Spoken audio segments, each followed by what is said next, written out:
justifiably in a position I'd rather not be in, but the cream will rise to the top. Oh, yeah. Welcome on in to the PHNX D-Backs podcast. My name is the Macho Man, Derek Montilla. This guy over here is Beer, and we are here, of course, to bring you the finest D-Backs Halloween coverage in the world, brother. Oh, yeah, dig it. I can't keep this voice up very long, Jesse, but of course, we welcome you. He's standing right behind me, isn't he? He's back there. I knew it. Yeah, hi. Happy Halloween, everybody. Welcome on in. Thank you guys so much for joining us. Yes, this is Leah's beer hat, but for today, Jesse is beer. Jesse and Leah is here, of course. Leah is also beer. Leah's going to be beer later, but thank you so much for coming in. Of course, there she is. I am beer. She is beer. Thank you guys for being here. Happy Halloween to you all. Of course, this show is brought to you by the fine folks at the DraftKings Sportsbook app, America's top-rated sportsbook app, and we are here. I know you want me to ask, so I'll ask. Who are you? What do you mean, who am I? I'm the Tower of Power, too sweet to be sour, funky like a monkey. Let's go. Space is the place, brother. Dig it. Oh, yeah.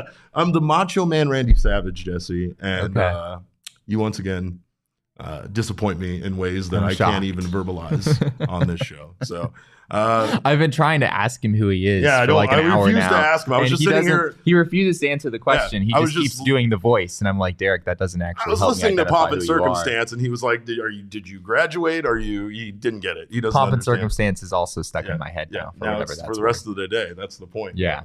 Dig it. We are here to talk about the World Series, a World Series that is now tied, Jesse Friedman. Of course, my prediction is now dead in the water, but I still don't know about the Phillies and how likely they are to keep coming back from these big deficits. One thing we did talk about in the chat, texting each other, was that no lead really does feel safe when it comes to the Phillies. And you have to credit them for their ability to have these multiple big comebacks in the playoffs like they've had. It really doesn't feel like to us as people watching it that they're ever out of it. And I'm sure to them, it doesn't feel like they're ever actually out of it. Yeah, I mean, the Phillies have been doing this the whole postseason, right? They're the team that just like won't go away. Yeah. They've had a number of these storylines going way back to when they were facing the St. Louis Cardinals in the wild card round. They had an incredible comeback in the ninth inning of one of those games. So, the Phillies have been doing this the entire postseason pretty much. And I know that a lot of people, I think in that first game of the World Series, once the Astros went up 5-0, it was like, okay, this is sort of a reality check for like where these two teams are actually at. And then sure enough, we talked about Justin Verlander and how he's really struggled in the World Series in his career. He was cruising for really 3 or 4 innings of that game. Then sure enough, the wheels just came off for him, and Justin Verlander wound up giving up 5 runs in that game. And the Phillies ultimately win it in extra innings. Courtesy of JT Realmuto and a very, very clutch home run from him in the 10th. It's been impressive to watch this team. And again, I've kind of joked about, their payroll and such, but really at the end of the day, these guys are extremely good. And if anything, they've been underachievers up to this point, hampered by injuries at times and just where this team couldn't all be on the field together at the same time. But, they've shown that they are, in fact, the all-star team that we thought they were when Philly started putting these pieces together. Yeah. Acquiring Realmuto, requiring Bryce Harper, all these guys that they brought in. It looked like they were going to be a team similar to what we see in the NL West, just out in the East. And it hasn't worked out for them prior to this, but now they look like they're pretty solid. And this looks like it's going to be an exciting World Series, let's be honest. I mean, Houston once again dominated in game 2, but there was no big comeback, even though, again, it even felt like late, like things were kind of falling into line for a possible because the Astros comeback. Stopped scoring runs. Again, they scored their runs early. Yeah. And so anytime you do that, you're kind of keeping the door open for a team like the Phillies to come back. But they only had 2 runs in them on Saturday. Yeah. So not enough there. Not without controversy, though. Framber Valdez, terrible name. Controversy in the Houston Astros. Imagine that. Imagine once you become a cheater that you are branded that for the rest of your time. But Framber Valdez grip has come into question by a lot of people. There was a couple of videos that circulated a bit just showing him kind of like wiping stuff in his hand and in his glove, wiping of his forehead and then touching of stuff. It's kind of ridiculous. I'm not defending the man because I have no idea if he was using anything, a sticky substance or not, right? But it's just when the umpire checks you after every single Right. half inning that you come off the mound. I mean, I don't know how you pull something. I don't know how you pull this I know sophisticated. there was a video cheating circulating of the umpire checking his right hand, not his left. I think that's what it was, because Valdez is left-handed, of course. So maybe the umpire was like checking the wrong hand or something. But that's just a conspiracy theory at this point, unless you want to believe that the umpires are like full on, here to defend the Astros throughout the series. I don't think anything like that is happening. So it used to be so much more blatant, and it still was let go, right? Like, you would see stuff on guys' hands. You would see them smearing maybe something across their face that constituted that there was something else on their hand or whatever, right? Like, this is just, I don't know. I mean, I get it. Again, it's Houston, so you're always just going to throw random accusations at them. But again, attack this man's first name, not his grip. It makes me think of Caleb Smith, really, is what it makes me think of, because someone asked us about our scariest D-backs moments, and I almost put this in there. When Caleb Smith was accused of having sticky substance on his glove and was subsequently suspended. I thought he was going to kill that umpire. I really did. Or I thought he was at least going to fight that man. And the one thing about it that made me feel for Caleb was that that's how I feel like I would react if I was accused of cheating when I wasn't doing it. Sure. You know what I mean? Like, sometimes you see these guys that they get popped for a sticky substance and they take it way too calmly. They just go off to the dugout or whatever, and it's like, yeah, that's a man that got caught, right? Me, no way. I'm not going out without a fight. I'm going to let you know that you were wrong about it. Then, now, later, it's forever. I'm going to always let you know that I was not cheating. So, I don't know, but Houston evens the series up, and now things go back to Philadelphia, which is going to be a raucous crowd tonight on Halloween. Yeah. Good luck. Yeah. Good luck. You ain't getting the city of brotherly love tonight. Let me tell you that right now. Because Houston's crowd was suspiciously, Newman's here. Newman is here. Everybody here, Newman here. Houston's dog is Newman's here, and he's dressed up like a shark. Because it's Shark Week. It's Shark Week. We know that. We tell you guys that all the time here. But of course, the Astros crowd has been talked about being very, very subdued, very quiet crowd during the World Series. Apparently, not exactly the amount of energy that they were expecting out of a home crowd in the World Series. And I guess that's going to be quite the change between the first two games and tonight. Yeah. Whatever happens tonight, it's going to be ugly. I mean, especially just given that it's Halloween. And so people are just going to be hyped up kind of all the more, wearing their costumes and whatnot. It's going to be a bloodbath. Could you imagine me in the tonight. stands dressed like this? I'd be a madman. I would literally be a lunatic. Be a madman. Absolutely. Yeah, and yet I don't think you would be nearly as mad as some Phillies fans will be tonight. I'm a nice guy. I've seen several articles circulating, like, kind of trying to sort of defend the Astros in some ways, like at least making the case that they don't deserve what's coming to them tonight and over the next few days in Philly, like kind of a take it easy sort of a mindset, which I understand. Like, the guys who perpetuated the cheating that happened in Houston a few years ago, by and large, are no longer in the organization. The mastermind was Carlos Beltran, right? Sure. It's like Bregman and Altuve left, basically. Yeah, and Altuve, I've read, didn't even, like, he rejected using what they were doing. He basically said he didn't want any extra help from the trash can banging or whatever. And then there's the whole controversy about whether he was wearing like a buzzing device or something. Yeah, shit got deep. The conspiracies got deep, right? But whether they deserve it or not, they're absolutely going to get it. It doesn't matter if they deserve it or not. They're because get it. The Phillies fans haven't really had a chance to do this, at least not as much as other teams, right? Like, the Yankees fans have had more than their fair share of home games with the Astros in town, and they've already kind of had their opportunity to get those emotions out.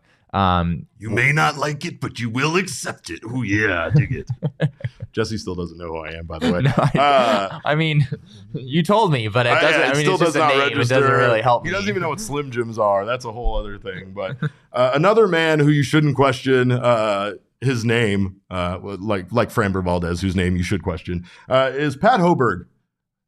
Can we give it up? Put some respect on his name. Put some respect on Pat Hoberg's name. First of all, when the World Series crew was announced, there was this quiet approval from everybody in the baseball community, because for once it seemed like they got it right. They got the guys with the highest accuracy rate in the World Series to call the World Series, as it should be, right? I imagine, I don't know the way pay is structured for umpires, but I imagine that there's a considerable bonus for being on the umpire crew, and I don't think it should have anything to do with seniority. I think it absolutely should have to do with your performance and how your performance has been over the course of the season. And in this case, this man, Pat Hoberg, had what they call a perfect game for an umpire in Game 2 of the World Series. A perfect game in the World Series. The man called every ball and strike 100% accurately. It's incredible. Give it up. Yeah. Like that's not that. Like I don't think anybody expects that actually out of an umpire. Like we all know that their job is difficult. We know on the one way hand, you want to break. say like, oh, he's just doing his job, right? Like, Doing he his just job. didn't like screw anything up. But that's not how umpiring works. Like it is a very, very difficult job. And there's a reason that umpire scorecards, that Twitter account that everyone is obsessed with now, especially Derek. I love it. I love it so much. There's a reason that they haven't had this is the first perfect scorecard that they've had since 2015. You can see it on your screen here. 100%, Derek. 100%. Look at that. Look at that. It's wild. It's amazing. And I mean, again, like we said, you don't really expect that out of an umpire because their job is difficult and they don't have a little box that we have up on the screen, which by the way, have you noticed the World Series box is very light and very, I have not. It doesn't, I don't know what, I think this might be on Fox, but it doesn't have like the little individual zones. It's just one big, strike zone, right? So it doesn't have like some of the other ones. And it's very like transparent on screen. So it's like they're trying to hide it a little bit. I mean, I think they just don't want it to be as big of a like controversial thing when you're sitting there watching it on screen. And like, again, the way that, one thing or another is accurate. It's hard to say. And sometimes on screen, you're not seeing the way it breaks and comes over the plate. Sometimes that top shot reveals that the umpire is correct. But again, shout out to Hope. We don't want to praise umpires on this show ever. That's not our thing. But credit where credit is due. Buck Showalter apparently had some very kind things to say about Pat Hoberg earlier this year in a game. This is a tweet from Jason Benetti, who's like a broadcaster for Fox. I thought this was fascinating. He said, before our Mets-Marlins game on Peacock in June, one of the first things that Buck Showalter said to our crew with genuine eagerness was that he was so excited to watch the plate umpire work. He'd heard so much about his accuracy. That umpire was Pat Hoberg. Pat Hoberg. Way back in June. Give it up for Pat Should have seen this coming. Also, yes, I have seen that article, Michael. He said, did you guys see the New York Times, is this a ball or strike article? Michael says he got all but one. Oh, they have like a quiz? Did you see this? No, yeah, I did not. It's incredible. It like simulates pitches coming in. Like you have like an umpire's perspective. It simulates a pitch coming in and you have to decide whether it's a ball or a strike. And it's honestly kind of addicting. That's awesome. I got to check that out. Michael in the comments said, Bob Brenly is going to come for you if you keep praising umpires too much. Listen, I will send the fine folks to Chicago after Bob Brenly for what he said about the Chicago hot dog. So he doesn't want to play those games with me. I have friends from Chicago. Anyway, if you haven't done so already, make sure to sign up for a membership over at gophnx.com. That way you don't miss anything Beer here has to write. Yes. Beer is a great writer and even a better friend to hang out with like I am right here. I got two beers. It's my pen name. I'm double fisting. Point forward. Look at this, Beer. But of course, if you haven't gotten yourself a membership, get yourself an annual membership. You'll get a free t-shirt from the PHNX locker, like our good boy Cody back there is not dressed up like he should be on Halloween. But any shirt you want from the PHNXlocker.com. You also get members-only discounts over at the PHNXlocker.com, regardless if you have an annual or a month-to-month membership. If you get a month-to-month membership, you'll get your first month for just 50 cents. You also get access to our members-only Discord and members-only invitations to some of our wonderful events. And if you're watching us right now on Halloween on the YouTube channel, we thank you guys so much for being here. Make sure to subscribe to the Go PHNX YouTube channel, sign up for notifications, hit that like button, all that stuff. And also make sure if you're listening on the audio podcasting app of your choice to subscribe to us there and leave us a review. We'd appreciate you so much for it. Kirsten Sussel's dog, Newman, is here, and he's dressed up as a shark. And I want to get him in here. So bad because, as you guys know, on this show, every week is Shark Week. Every day is Earth Day, but I'm afraid he's going to bark at me in this getup, so I'm going to leave him out there. He doesn't look like he looks like he's still acclimating himself. But of course, you know that stuff. And of course, every Monday, whether it's Halloween or not, we go to the mailbag. Let's go. My mailbox, always something interesting in my mailbox. I try to get to everything in my mailbox, and then once in a while there's a letter that makes me go wow, wow. My mailbox. All right, first question, Leah, what do we got in the mailbag today? From friend of the show, Daryl Johnson and quizmaster extraordinaire, he asks, given our current talent and coming glut of young pitchers, how likely do you think it is that Torrey converts a few of them to the bullpen? This is a great question and something that we've talked about quite a bit when it comes to where we might see or how we might see the bullpen improve next season. So, Jesse, I'll throw it up to you. What are your thoughts on that? Yeah, this is something that Mike Hazen was asked in some sort of version of this, essentially. He was asked during the final media availability at the end of the season. And it's a really good question. The Diamondbacks in the past under Mike Hazen have kind of had a reputation of being hesitant to move guys from being starters to relievers. There's a pretty good case to be made that a guy like Luke Weaver could have really had some value for the Diamondbacks if he'd been moved into a bullpen role earlier in his career. I know he didn't necessarily pan out in that role this past season, but I think there's always been some potential there. But it's something the D-backs haven't really wanted to do in the past. They've tried to ride it out with some of these young starters as much as they possibly could. And in some cases it worked, and in some cases not so much, right? So I do think it's something the D-backs will consider moving forward. It doesn't sound like Mike Hazen is about to, take all of these young starters and throw them in the bullpen. I don't think you're going to, I think they want them to be starters. That's still the ultimate goal. But I do think there's maybe an increased openness moving forward that Mike Hazen might be more willing to entertain some of those moves, especially given that with all the young starters the D-backs have, they might run out of room, right? They're just not going to have the space for all of these guys in the rotation, and that might be the best way to get them those opportunities. Does it constitute a failure? I mean, at times, does it feel like that when a guy that's a starting pitcher now has to be a relief pitcher? Yeah. I almost feel like that might be part of it because everybody has this potential to be a starting pitcher, which is great. But like you said, there is something to be said about the value of being a dominant reliever that can come in for 2 to 3 innings, especially that amount of time for this team, because they've struggled to find someone that can just come in and give them 1 inning of work where it's pretty stress-free and whatnot, right? So, but I think that might impact it, or that might be part of the thinking sometimes, even from both sides, like from a career side for a player as well as from the organization, that it's almost like a bit of a demotion to make a starting pitcher a reliever. Yeah. But when the Diamondbacks right now are in such critical need of it, these guys can, help the team win. And really at the end of the day, that's what it should be about. Pitchers need to have a different attitude about this. I'm going to say that right now. I'm going to do it because I'm in my Macho Man getup and I can do it guilt-free myself here. Pitchers are totally going to take you seriously now. Are you getting paid any more or less to be a starting reliever or a starter or a reliever? Maybe in the future. Yeah, in the future. Yeah. But not now. Not now. Well, so you're being asked to do less work. Like in the arbitration process, though. Okay. In the arbitration process, you're definitely going to make less. Can you imagine if you have a solid ERA and you're one of the best relievers in the league, how much more valuable you would be than being a fourth man in the rotation that has a +5 ERA? If the choice is between being like a starter who can't really stick in the majors in that role and being a reliever who can actually stick in the major leagues, then from that standpoint. He's on board now. Oh my gosh. I got him on board. All right, what else we got, Leah? Next question comes from our man Brett. Brett had he got a couple of mailbag questions in today. So another mailbag question on top of the ones from last week. Since they're going to be fast approaching, what do you think the D-backs do at the winter meetings? Be aggressive with trades and see a lot of moves, stay away from trades, but maybe have half decently large signings, bullpen. I think he means one or two. Oh, yeah, that makes sense. Not of a decently large signing. Yeah, 1 or 2. Yeah.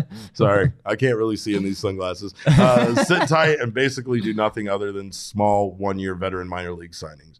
That one's rough, Brett, because unfortunately I feel like number 3 is what I'm leaning towards. I don't feel like we're going to see them make any drastic moves right now. But yeah, that's kind of where I feel like they're at.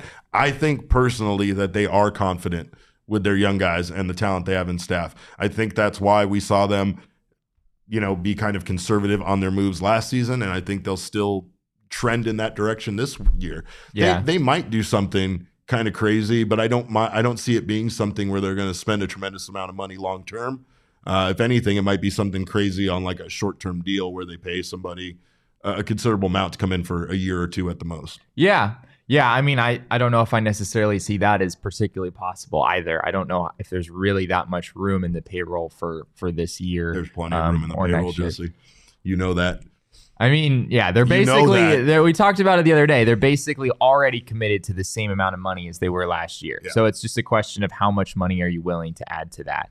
I think the truth sort of lies in the middle here on this. I don't think the D-backs are going to come back next year and just bring back the same group.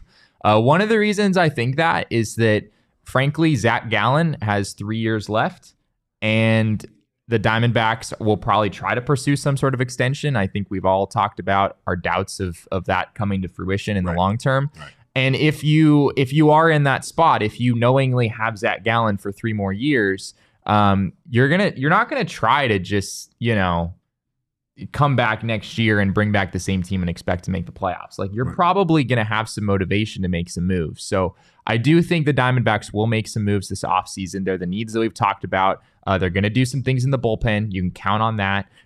They're probably going to try to find a right-handed bat if they can. I don't think they're going to be too aggressive. They're going to look for a starting pitcher. Those are probably the main things that we're looking at. And I think they'll probably fill most of those things. Whether it's splashy, whether it's anything too exciting, probably not. But they're needs that I do think the Diamondbacks will find a way to fill. Well said. All right, Leah, what else we got? Gabriel, that troublemaker on Twitter at Bold as Bronze, asks, what's a weird hidden talent that you possess?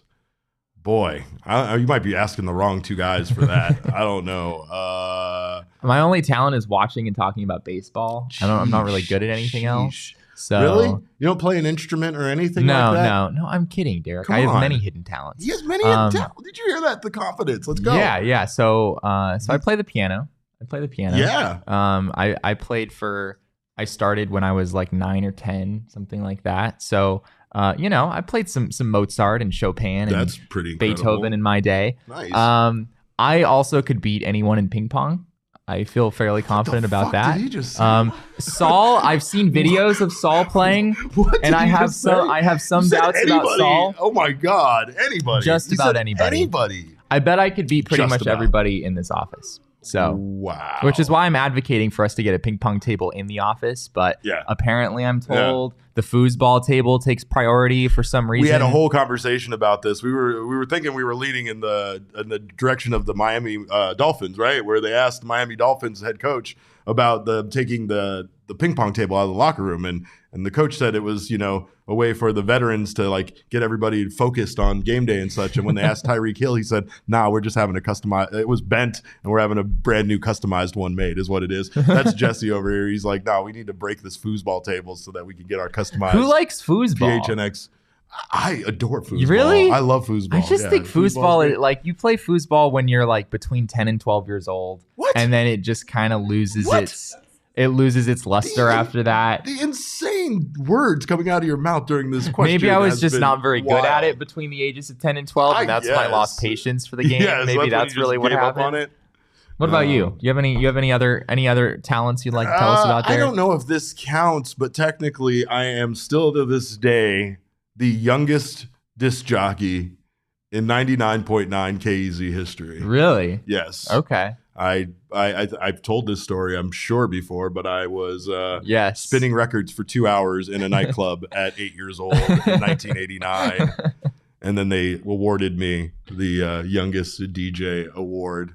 They actually gave you an award? They gave me a pin to wear that was engraved. They've been planning this shit for weeks, Jesse. This was not like an impromptu thing that they just did this night. They had like a certificate made up for me. It's because I had been poking my head in the DJ booth for like a year. You know what I mean?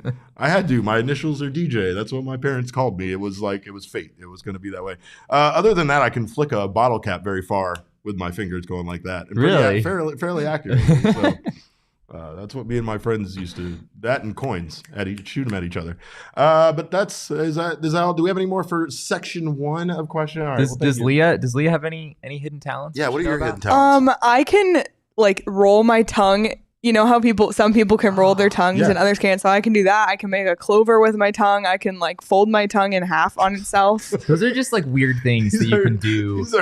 And I'm not going to show anyone because it grosses people out. It's for the best. Oh, Sean is currently doing it. Oh, gross. Yeah, I can do that too. Yeah. That's weird. Yeah. Y'all have weird talents. We were talking about actual talents. Do you play an instrument or anything? Can you do a kickflip on a skateboard? No. Okay. I got nothing. I was just wondering. All right. Well, you can find your hidden talents with our friends from OGs. You have no idea what you're good at until you take some OGs and try some stuff. But of course, I'm very good at rhythm video games, and I don't know how because I can't really play instruments. I could see that. But anyway. Go check out OGs. Of course, it's Halloween time. This is candy only for adults, but this is the best candy that you can provide yourself this Halloween season. Of course, they also launched their Sleep Edition gummy. So when all the trick-or-treating is done and you want to get yourself a good night's sleep because it's Monday and you got to get up for work tomorrow, get yourself the Sleep Edition gummy over at OGs. It's a 2-to-1 THC to CBN ratio, CBN being a compound that helps you not only fall asleep, but stay asleep. So check out our friends at OGs. They are Arizona's top-selling gummy. And of course, you can find them online at ogsbrands.com or on Instagram at ogsbrands. Also, make sure to check out their wide variety of flavor. They're all about flavoring life, and their wide variety of doses and strains that you can find. Check them out at your local dispensary. And again, must be 21 years or older to purchase. Also, we are teaming up with our friends from Four Peaks to host all U.S. and Mexico World Cup matches at their 8th Street Pub.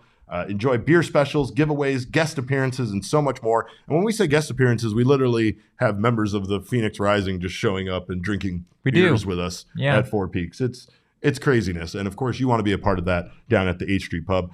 Check out the link in the show notes to register for free. Must be 21 years or older to enjoy Four Peaks variety of beers and enjoy responsibly. If you can't make it down to the Four Peaks 8th Street Pub, make sure to pick up some Four Peaks at wherever you get your beers. Of course, we got some more Mailbag Monday questions. It's that time. Leah, what else we got? Again, this one's from Brett, a follow-up. Brett says, but do you have any predictions on who might end up being a breakout prospect for the D-backs this next season? Or maybe a prospect you see getting a spring invite that balls out and gets some hype built around them? I mean, I feel like Brandon Pfaadt's the easy one there, so I think we could maybe go in a direction that's not Brandon Pfaadt. What do you think? Yeah, if you're looking for hype in spring training, Brandon Pfaadt is it's definitely the main name to watch. Christopher Torin was just won an award as one of the Diamondbacks organizational players of the year for their minor league system. He's a shortstop who played in rookie ball, who's 17 years old, but really impressed a lot of people. Josh Barfield said this. He said he has good control of the strike zone for such a young age. He can really play shortstop too. I would not be surprised if he's able to touch a few different minor league levels next year. So if you're looking for a guy who he started to show up on some prospect lists already, it's really hard to really be that high on those lists when you're 17 years old and you were just signed out of Venezuela not that long ago. But especially when it's anybody in the organization like it's been.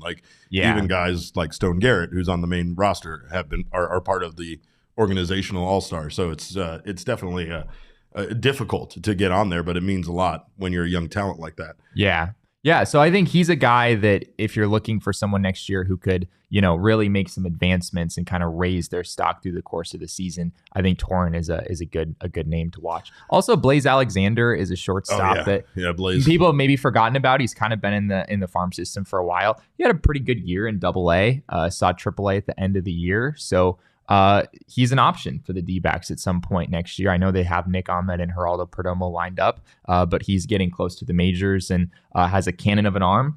He's a shortstop through and through, should be able to stick there. The bat is really the question with him. And if he's able to show some good signs offensively in spring training, then probably still would start the year in Reno, but could get a call up at some point during the year. There's an incredible amount of pressure, I think, on some of these guys that are currently in positions that the Diamondbacks have someone like Jordan Lawler there, or like outfielders within the organization, right? Yeah. There's pressure on them to perform because as it stands, it's going to be hard for them to break onto the main roster with the youth and the I guess the skill level of the guys who are currently there, but it's not impossible, right? It's something that these guys can all kind of know and maybe get that chip on their shoulder a little bit, that they have to work that extra hard to try to, you know, compete with their teammates and, you know, get to that point that they want to get. A guy I feel that way about is Dominic Fletcher, who we've talked about quite a bit, who's just extraordinary guy. But again, we just talk about where are these guys going to fit in? I mean, he's with the Reno Aces now, and he seems fairly ready, right? Like with on a lot of both he and Dominic Canzone should get some time in spring training to, you know, show what they can do. They don't necessarily have an inside track to winning a spot, right? But it's going to be difficult. But the thing about it is they both do have the skill to do it. I mean, he slashed 312, 378, 864 in 2022, and he's really just come on both defensively and offensively as one of the best players in the organization. I think that was an 864 OPS, right? 864 OPS. Okay, yeah. I'm sorry, not he didn't slug 864. He didn't slug 864. That would be. I'm sorry. Yeah, I don't know if he why slugged they have 864, it he better make the opening day roster. You minor league website, you. But anyway, what else we got, Leah? If you had to rank scariest D-backs moments 1 through 5, how would it go? I feel like Archie's line drive to the face is number 1. That's our friend Michael Rokicki. I am gonna take a little. I'm gonna say yes to you on that. I think the Archie Bradley comebacker is one of the scariest moments I've ever possibly seen in my life because I was present for it, and just everything that happened after that. How quickly he came back and his positive attitude about it. The whole thing was surreal. It really was incredible. So I don't know. I mean, it's hard to think of something scarier than that when you literally thought a guy was going to, you know, possibly be altered for the rest of his life based on what you saw happen right in front of you. Which was strange because, like, as you said, he came back after not too long, right? It didn't wind up being that significant. But in terms of his career trajectory, he wasn't really the same guy in some ways. Point. Like, he was a dominant starting pitcher, and, you know, he didn't show it for long. You know, he beat Clayton Kershaw in his first big league start, and this happens. And from that point forward, he just didn't really look the same. I don't know if it kind of rocked his confidence out there on the mound. I can't even imagine, like, psychologically what a moment like that would do to you. He was a great reliever for the D-backs for a few years. So, you know, it's not like his entire career turned around necessarily, but he wasn't an effective starter from that point forward. And granted, he didn't necessarily have a lot of opportunity to show that he could be either. But yeah, it was just a sad moment for Archie. I remember, I mean, he was such a fan favorite. Everyone was getting behind him as the ace of the future and all of these things. This and was then pre-Beard too. It was. This was when he was just our young stud pitcher that everybody couldn't wait to come up. And I mean, the Diamondbacks just had a tremendous amount of bad luck when it came to that around that period of time, because that was around when Brandon Webb's career unexpectedly ended. And, you know, we thought Archie was going to be that next guy like that for this organization. Yeah. My number 2 scariest D-backs moment is actually trading away Paul Goldschmidt. I guess that counts. I mean, like, knowing they were going to do it, that was frightening. But then you were like, maybe they won't, and then they did, and I was like, oh. The nightmare came true. It was a nightmare. Number 3 for me, Derek Jeter's walk-off home run on Halloween in Game 4 off of Byung-Hyun Kim and the D-backs that caused him to become Mr. November somehow. Even though the Diamondbacks won the World Series like a few days later. On Halloween. Come on. I get it. It sent it into November, but the Diamondbacks weren't up 3-0, right? They were up 3 or 2-1. That was Game 4, so it would have been 2-1. Yeah, come on, stop with all of that. Also, Derek Jeter, vastly overrated. We know that. Everybody knows that. We don't even need to talk about that. Another scary moment, that was an actual scary moment, was David Peralta getting hit in the head by a 97-mile-per-hour fastball by Jose Fernandez. I was also there for that. And the sound that it made was one of the most disgusting sounds I've ever actually heard. I want to ask what you mean by that, but I also don't. It's like, I don't know. Have you ever heard someone fall and hit their head on concrete and you could hear it hit, or a body part on? No, it's just you know someone got hurt immediately, but this was that times 1,000. It was incredibly awful. And Peralta ended up again being okay, but it was the the speed of the fastball and everything like that. Yeah, 97 is no joke. What do you got? Anyone? I got one more. My last one is watching the D-backs parade Baxter's decapitated head around in the locker room last season. All Lord of the Flies style. That was pretty horrifying to watch. Setting the curse in motion. I didn't want to go in the clubhouse anymore after that. You know what I mean? Like, we were out because of COVID, and I was like, I'm good with that. We'll stay out. I don't want to go in there with these lunatics. So you don't have the bird in there. You don't have Randy Johnson hitting the bird. It's an awesome moment. It's not a scary moment. It was scary for the bird. It was scary for the bird. The bird doesn't know. The bird existed and then it didn't exist. That's how the bird. That's what the bird's lifespan was in that moment. I mean, that's a life and death thing, Derek. Like, all the injuries you just mentioned, unfortunate, but all those guys bounced back. They recovered. That bird didn't recover, Derek. This is a bold take. That bird was never seen again after that moment. After you pointed out the bird's dead carcass falling to the ground, that I didn't really see in that video like somebody before. had to go up there and scoop up the carcass. You frame by framed it, like the Zapruder film, and I didn't appreciate that because now that lives in my brain. So you're right, that is a scary moment. We'll put it on the board. It should be on the board somewhere. What else you got? On a more serious note, Steven Souza Jr., this was 2019 in one of those godforsaken exhibition games at Chase Field, which where somehow he tore every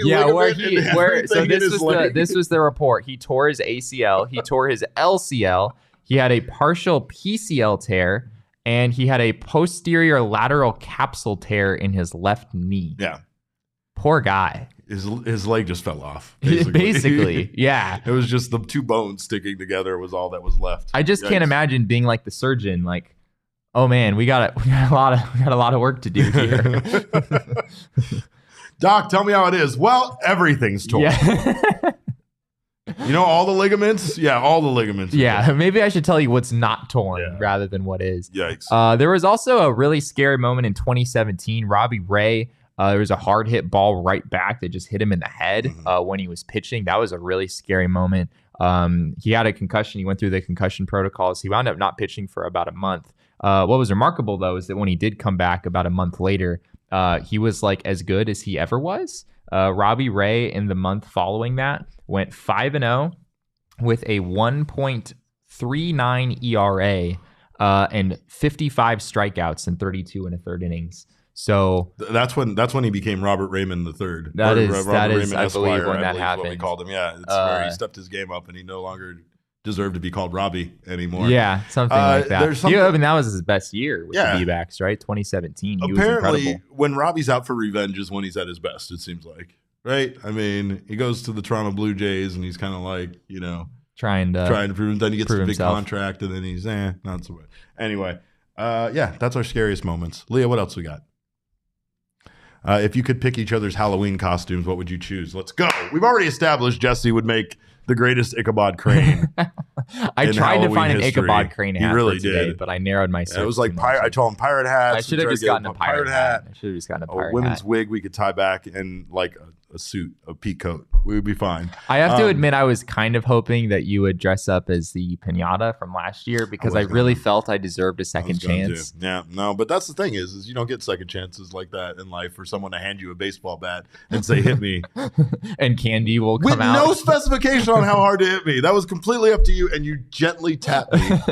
And that's on you. I would say for you, ironically enough, that a baseball bat would be a great costume. Interesting. Like, I feel like you would be a fun, like, silly, inanimate object that you're just walking around in. Or maybe Gumby. I don't know. I'm picturing a couple of different I think things. I make a good inanimate object. Yeah, like, like where your face is just poking through it and the rest of it. It doesn't matter. Sure. It could be a pencil. It could be whatever. It's going to be hilarious because it's you. I think it should be, you could do something like that, and I think it should be a Roosevelt shirt, maybe. Sort of. I think we talked about something similar like a month or two ago. I was talking about how for Halloween you could like try to personify one of the throwback Diamondbacks uniforms, and make it so that like it just takes out. Oh, that was such a great idea. Yeah. So I think that like you could definitely do that. But I think for you, maybe you should do it with a Roosevelt shirt. Okay. I would just be. Yeah, you would just be a giant Roosevelt shirt. Yeah. Top to bottom. Yeah, top to bottom. Head to toe. Yeah. All right. Yep. I'm with it. I'll talk to my guy Scotty over there. We'll see if we could get something made big enough. They got some extra material laying around. Elizabeth says next year we should come as Bert and Ernie, and that's it. Our costume's been decided. There we go. We won't come as anything else but Bert and Ernie. I'm putting it in my book. That's what we're doing. Do we have any more Mailbag Monday questions, Leah? Non-D-backs related, but any suggestions for some Halloween movies? Wow, this is great. I love All this. I know is the Toy Story Halloween thing was lame. Okay. Remember that? They had like a spooky something or other version of Toy Story a few years ago. Yeah. That's the only like strictly Halloween movie I've ever watched, and I was very disappointed. What are you talking about? You brought up The Great Pumpkin, Charlie Brown. Oh, that's true. That's Come true. on. That's true. There's one you could watch. There's All one right. I could watch. I don't know what to do with this guy sometimes. I really don't. I'm going to give you a couple that I've watched lately. But one of my favorite scary movies of all time is Cabin in the Woods. And it's not even really scary as much as it's just incredibly hilarious and awesome at the end and worth every bit of watching that movie up to that point. I will also say that I very much have enjoyed the stuff on Disney Plus lately. I know it's kind of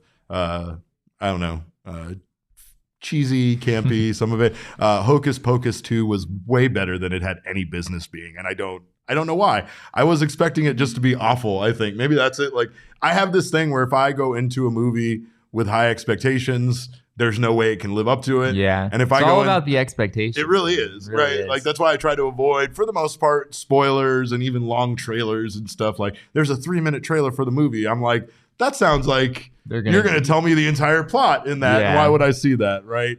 Elizabeth says everyone sleeps on the Garfield Halloween special. As long as it has the friends from the farm, you know what I'm talking about? When Garfield, the cartoon, they had the guys from the farm, Wade the duck and all those guys. He doesn't. I don't know. See, this is why I talk to you guys about this stuff, because I don't even need to turn to him and ask him anything about this. I will say also Werewolf by Night was fantastic. I really enjoyed that. I'm a huge Marvel fan, so there was a lot of fun things in that movie. But like going back to Hocus Pocus 2, it's a solid Halloween movie. And I don't know, this stuff gets you in the mood. I like the fact that you can go on there. Hulu had a whole playlist of Halloween movies, and I started watching trailers, and I realized I wasn't ready for that. Like, I wasn't ready for like losing sleep. So it's a fine balance of how far am I going to go. I'm not watching Terrifier or Terrifier 2 or any of these things, right? It's just not going to happen. It's like me going to Six Flags. My days of riding the big roller coasters, those are over, and me watching the scariest movies is not great. But I will. Let me see here. Any movie with clowns in it is a great Halloween movie. But Killer Clowns from Outer Space from 1988 is one of the most ridiculous horror movies that I love that I've ever seen. And I know a lot of people have seen the Killer Clown stuff around, but I bet a lot of you haven't actually seen that piece of shit movie. So make sure to watch it. It's hilarious. It's great. And the clowns do kill a lot of people. So spoiler alert. Is that all we got?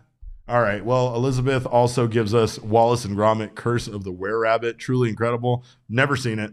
Gonna have to go watch it. That's one. I know you haven't seen it. We'll go. I'll make him go watch it too. Speaking of which, this week you owe us a movie Shawshank review. Redemption. You owe tomorrow. us a movie review. Yeah. All right. We're doing it tomorrow. So make sure to join us. We hope you guys have an incredibly wonderful Halloween. But of course, before you do that, make sure to download the DraftKings Sportsbook app if you haven't done so already. You got Monday Night Football. I know it's Halloween, but come on, let's get down on the Monday Night Football and also the NBA action. Make some money on the NBA. Bet on the Suns. Bet against the Coyotes. Remember, that's the way that it works. But new customers right now can make any $5 bet on NBA Moneyline bet and get $200 in free bets if your team wins. You can also boost your winnings up to 100% with DraftKings stepped-up same-game parlays, which I did on the Tennessee Titans game yesterday. I knew it was two like rookie quarterbacks going up against each other. Ha ha ha ha! Under. Took that all day long. Won myself a nice little $150, and you can do that too over the DraftKings Sportsbook app. Remember, the more legs you add, the more money you win. It's this simple. Download the DraftKings Sportsbook app. Use our promo code of PHNX. Bet that $5. Win that money line bet on the NBA. Get yourself $200 in free bets instantly. Minimum age and eligibility restrictions apply. See show notes for detail. Also, big shout out to our friends at More Furniture. If you're looking to make your house less spooky this spooky season, go down to More Furniture or go to their website, morefurniture.com, and get down on their fall sale. For every $100 you spend, or $1,000 you spend, you'll receive $100 back in credit. So again, make sure to make those purchases, make your house look beautiful, get ready for all these wonderful sports that we're all going to be watching from home. Let's be honest, sports are fun to go watch in person, but it's more fun to watch at home with More Furniture when you got your house all hooked up. Jesse, I got some trick-or-treating to do. Okay. I mean, I don't just dress like this just for this show. I have a whole day of events. I'm just getting started, but what time is an appropriate time to start trick-or-treating? It depends on the age of the child. Okay.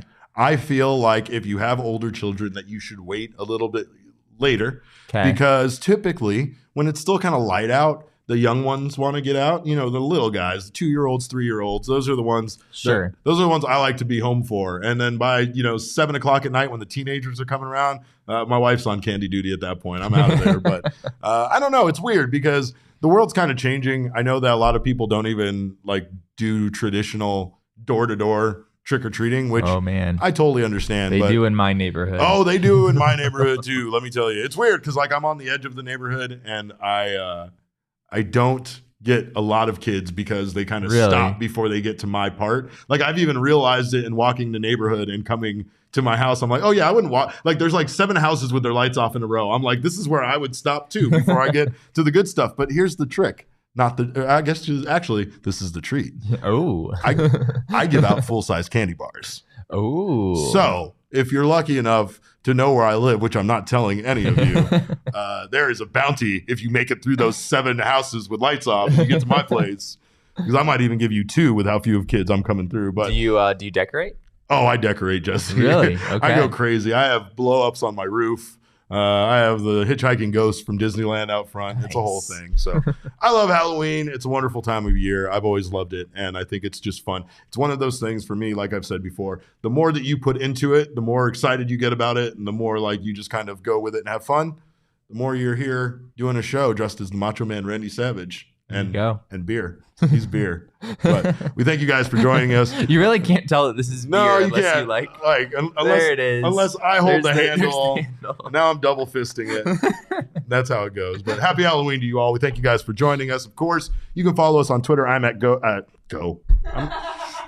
I don't even know where I'm at anymore. I'm at cap_caveman with a K. My blue check mark is going to get taken away any day now. Thanks, Elon. This guy over here is at Jesse N. Friedman. Our show is at PHNX_DBacks, but of course, all roads lead to at PHNX_sports on Instagram, Twitter, Facebook, wherever you find us. Make sure to find us, follow us, do all that stuff. In the meantime, on behalf of Jesse, myself, Leah, on behalf of Beer and Macho Man Randy Savage, we thank you guys so much for your time. And remember, kids, baseball is fun, but it's so much more fun when you say, ooh, yeah, while playing it.